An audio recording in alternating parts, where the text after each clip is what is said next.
getAuthors from a country method is obviously going to return a collection of authors from a single country. Basically, it will list all the authors from that country that we have in the database. And this is actually quite similar to getCountries method, so I'll copy that one and paste it in my getAuthors from a country. Of course, we need to change country DTO to author DTO because that's the object we are returning. So we're returning IEnumerable of author DTO, and instead of countries, I'll name it authors. And again, we'll create a list of author DTO type.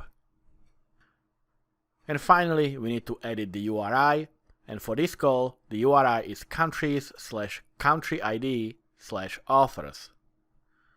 So we have a localhost/API/countries, then we'll add the country ID. So I'm going to use the interpolation. I'll add the $, and then use the slash, curly braces, and it's going to be the country ID.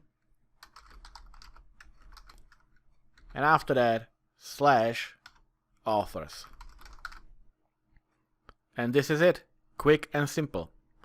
All I have to do here is rename countries to authors because I changed the variable, and we will return the authors.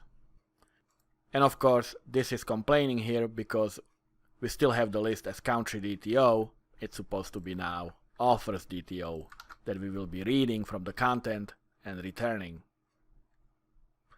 And just like getCountry of an author method, this one will not need its own view or a controller action. It'll be part of getCountry by ID, but we'll add it to it later because it requires a few tweaks and I want to go over the simpler stuff first.